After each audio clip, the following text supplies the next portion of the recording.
এ লড়াই আমাদের বাঁচার লড়াই, এ লড়াই আমাদের সন্তানদের জন্য লড়াই, বেঁচে থাকার জন্য লড়াই। এটা আমাদের ভিটে মাটি রক্ষা করার লড়াই। এই লড়াইতে আমাদের সর্বশক্তি দিয়ে জীবন যাবে, রক্ত যাবে, তবু কিন্তু এই কাপুরুষদের কাছে আমরা মাথা নত করব না। সেই লড়াইটা আমাদের লড়তে হবে।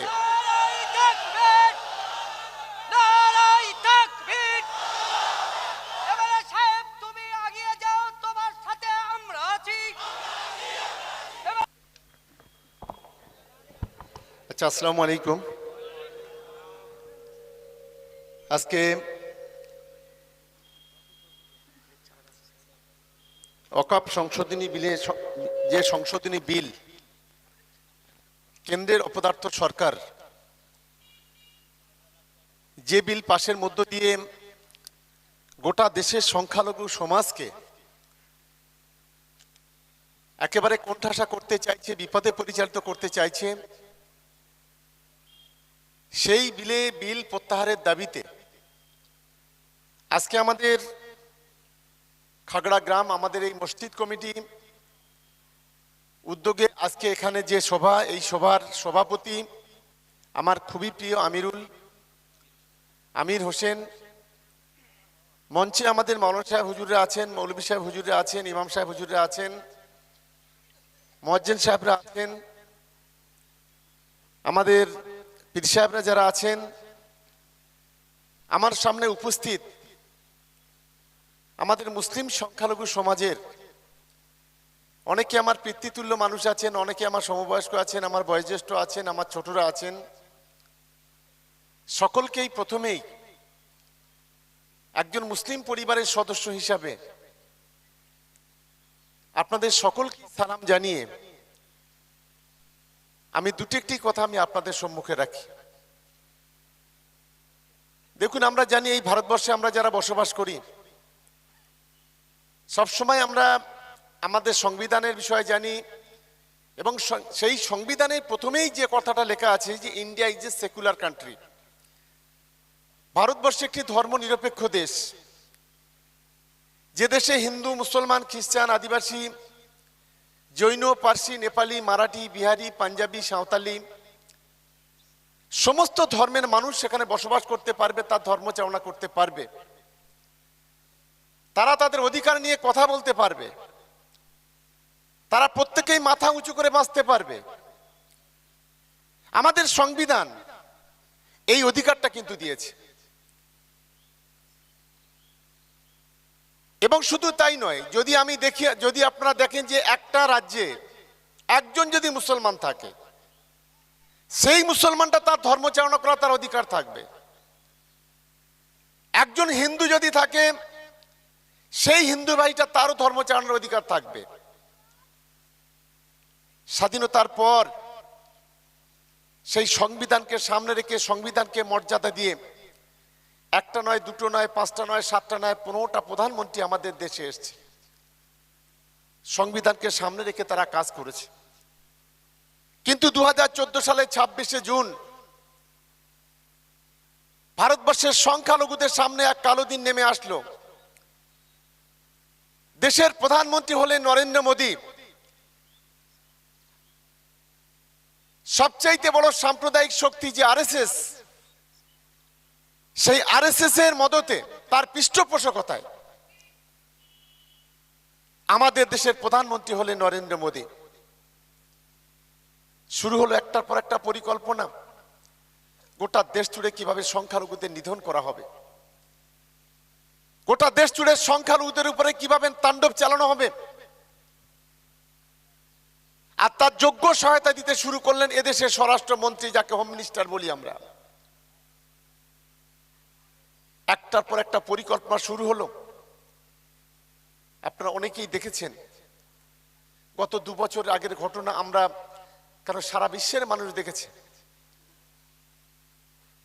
যে আমাদের এই রাজ্যের আমডাঙ্গা থেকে একটা বাস আজমির শরীফে যাচ্ছিল খাজা মাইনুদ্দিন চিশতি রহমতুল্লাহ আলাইহির মাজার জিয়ারত করতে।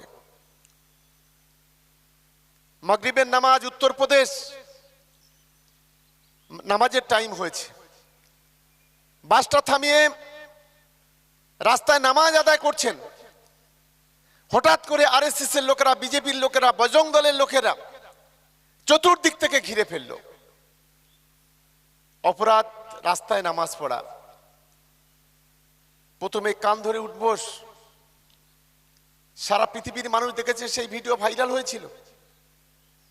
তারপরে পুলিশ তাদের নিয়ে চলে গেল থানাতে, সেখানে মুসলকা দিতে হলো যে ভবিষ্যতে আর কোনোদিন কখনো উত্তরপ্রদেশের মাটিতে এখানে কোনো রাস্তায় কোনো নামাজ আদায় করা চলবে না। আমরা কোন দেশে বসবাস করছি? আপনারা অনেকেই জানেন 2002 সালে গুজরাটে দাঙ্গা, 1992 সালে 6 ডিসেম্বর বাবরি মসজিদ, একটা 400 বছরের পুরনো কাঠামো বাবরি মসজিদ ভাঙা হয়েছিল এই আরএসএস, বিজেপি এবং বজরং দলের নেতৃত্বে। ভারতবর্ষের 400 বছরের পুরনো কাঠামোকে ভেঙে তছনছ করে দিয়েছিল। 2002 সালে গুজরাটে দাঙ্গা, গোধরা স্টেশনে ট্রেনে আগুন লাগানোকে কেন্দ্র করে গোটা গুজরাট জুড়ে সংখ্যালঘুদের গ্রামের পর গ্রাম ঘিরে ফেলা হয়েছিল।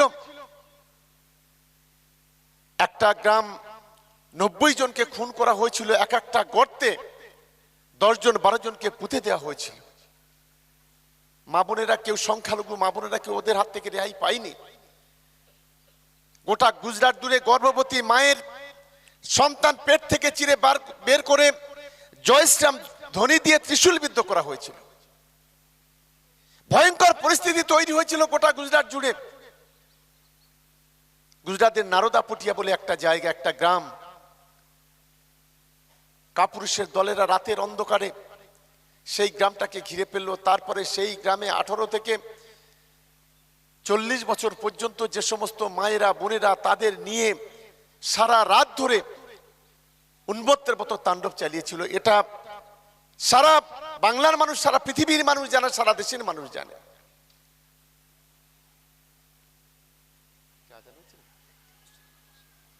তারপরে আপনারা জানেন যে গোটা দেশ জুড়ে তাণ্ডব লীলা শুরু হলো, মসজিদে মসজিদে শিবলিঙ্গ খোঁজার কাজ শুরু হলো। এটা আমরা কখনো দেখেছি ভারতবর্ষ স্বাধীন হওয়ার পর? আসলে মূল লক্ষ্য হলো মসজিদগুলো দখল করতে হবে, মুসলমান সংখ্যালঘু সমাজকে তাদের বাংলা থেকে তাড়াতে হবে, ভারতবর্ষ থেকে তাড়াতে হবে। সি এর মতো সর্বনাশ সিটিজেন অ্যামেন্ডমেন্ট অ্যাক্ট লক্ষ্য কি, উদ্দেশ্য কি? ভারতবর্ষের যারা সংখ্যালঘু আছে তাদের নাগরিকত্ব কেড়ে নাও, তাদের দেশ থেকে তাড়িয়ে দাও। এই সর্বনাশা খেলা আমাদের দেশের বিজেপি সরকার এই কাণ্ড কারখানা করছে। আজকে যে আইন, আজকে যে ওয়াকফ আল্লাহর সম্পত্তি, এটা আমরা সকলেই জানি। যুগ যুগ ধরে হিন্দু, মুসলমান, খ্রিস্টান, আদিবাসী কেউ যদি কোনো সম্পত্তি দান করে, সে ওয়াকফে দান করতেই পারে। কিন্তু আজকে বলছে এই কমিটি, এর সংশোধনী বিল এনে বলছে 2 জন অমুসলিম সদস্য এখানে থাকবে। আমরা দেশের সরকারকে কাছে প্রশ্ন করতে চাই, ভারতবর্ষে অনেক হিন্দু ভাইদের টেম্পল আছে, পাঞ্জাবের স্বর্ণ মন্দির থেকে শুরু করে তারকেশ্বর মন্দির আছে এই বাংলাতে, সারা দেশের মাটিতে বড় বড় টেম্পল আছে, তার কমিটি আছে। সেখানে সংশোধনী নিয়ে আসুন, সেখানে বলুন হ্যাঁ 2 জন মুসলিম লোক সেখানে থাকবে। শিখদের বড় বড় টেম্পল আছে, খ্রিস্টানদের বড় বড় টেম্পল আছে, গির্জা আছে। তাহলে ভারতবর্ষে যতগুলো ধর্মস্থান আছে, যতগুলো প্রতিষ্ঠান আছে, সেই প্রতিষ্ঠানগুলোতে সেখানে মুসলিমদের প্রতিনিধিত্ব থাকবে না কেন? আসলে লক্ষ্য তো সেটা নয়। আজকে ওয়াকফের সম্পত্তি, যে সম্পত্তিতে মসজিদ আছে, যে সম্পত্তিতে কবরস্থান আছে, যে সম্পত্তিতে হাজার হাজার লাখে লাখে মানুষ এখানে বসবাস করছে, এই সরকারের মূল লক্ষ্য হলো যে মুসলমান সমাজকে এখান থেকে তাড়াতে গেলে প্রথম ওয়াকফটাকে আইনে পরিণত করো, তারপরে এদের কবরস্থান, তারপরে এদের মসজিদ, তারপরে এদের ঈদগাহ মাঠ, তারপরে এদের বিভিন্ন জায়গা আছে, আস্তে আস্তে সেগুলোকে সরকারিভাবে পুলিশ দিয়ে, র্যাব দিয়ে এগুলোকে দখল করো। এটাই হচ্ছে মূলত লক্ষ্য। আমি তাই আমার সংখ্যালঘু ভাই বোনদের কাছে, মুসলিম ভাই বোন অনুরোধ করব, এ লড়াই আমাদের বাঁচার লড়াই, এ লড়াই আমাদের সন্তানদের জন্য লড়াই, বেঁচে থাকার জন্য লড়াই। এটা আমাদের ভিটে মাটি রক্ষা করার লড়াই। এই লড়াইতে আমাদের সর্বশক্তি দিয়ে জীবন যাবে, রক্ত যাবে, তবু কিন্তু এই কাপুরুষদের কাছে আমরা মাথা নত করব না। সেই লড়াইটা আমাদের লড়তে হবে।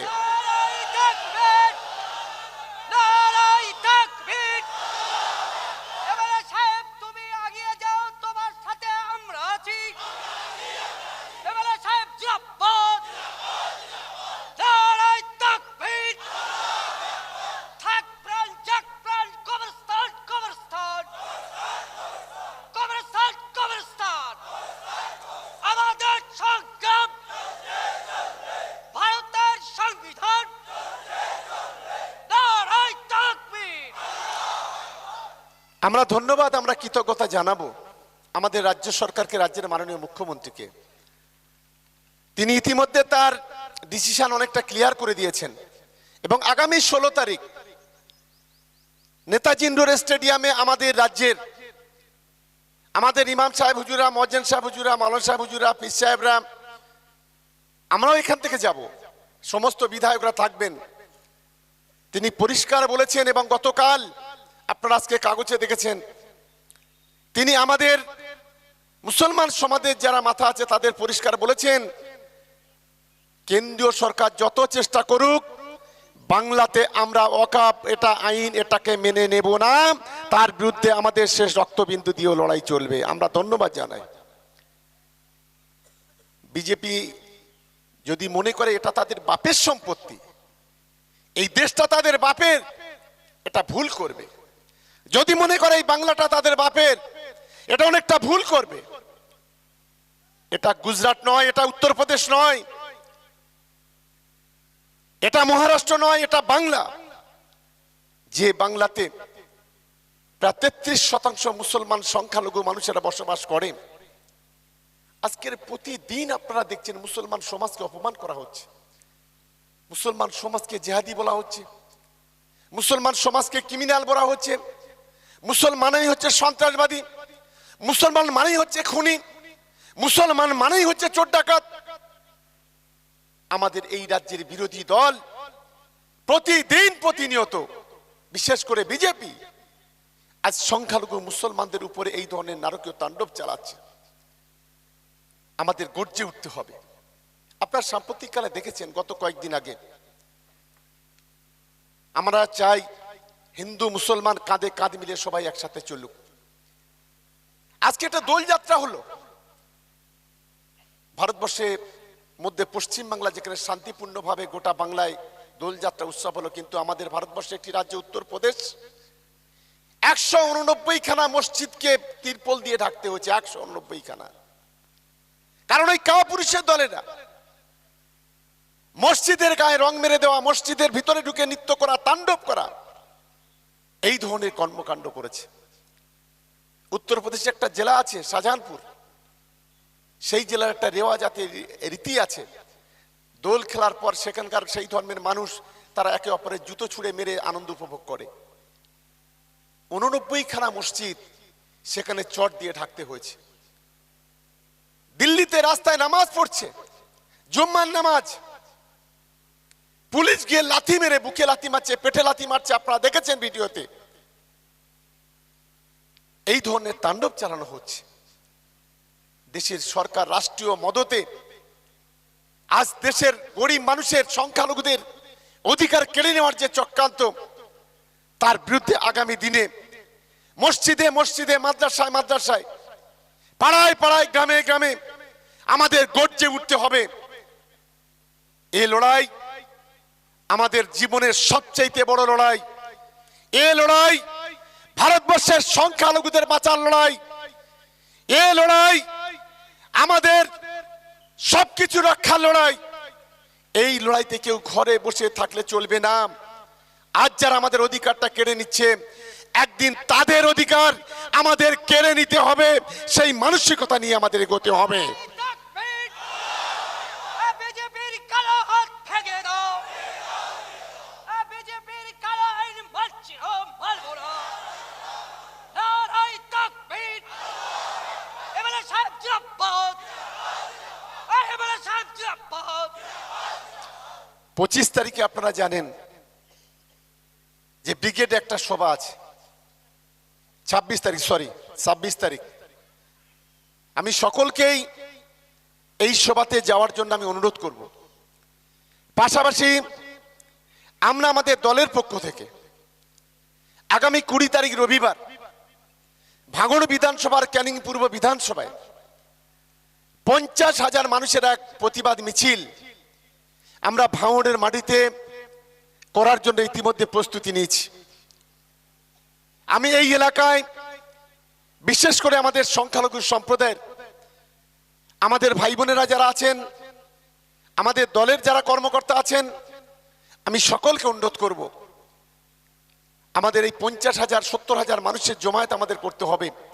ভাঙড় ক্যানিংয়ের মাটিতে আওয়াজ তুলতে হবে, আর সেই আওয়াজ দিল্লির মাটি পর্যন্ত আওয়াজ যাতে যায় সেই ব্যবস্থা আমাদের করতে হবে। আমি ধন্যবাদ জানাচ্ছি আমার খাগড়া গ্রামবাসী, এটা আমার একেবারে জন্মস্থান না হলে আমাদের কর্মস্থান, ছোট থেকে এই গ্রামে মানুষ হয়েছি, আমার কাকা জ্যাঠা আত্মীয় স্বজন সবই এখানে। ফলে এই গ্রামটা আমার কাছে অনেকটা আবেগের, ভালোবাসার, শ্রদ্ধার। এবং এখানে আমাদের যারা ছেলেরা যারা আছেন, আমাদের মসজিদ কমিটি আছে, আজকের এখানে আমাদের যারা পীর সাহেবদের আমন্ত্রণ করেছেন, আমাদের মাওলানা সাহেব হুজুরদের আমন্ত্রণ করেছেন, আমাদের অনেক বুজুর্গ ব্যক্তিকে আমন্ত্রণ করে এই সভাটা করার জন্য আমি তাদের প্রত্যেককেই আমার অন্তরের অন্তঃস্থল পক্ষ থেকে আমি সালাম জানাচ্ছি। আগামী দিনে লড়াইয়ের ডাক আরো বেশি আমাদের এগিয়ে যেতে হবে, এই কথা বলে আমরা বক্তব্য শেষ করছি। আসসালামু আলাইকুম।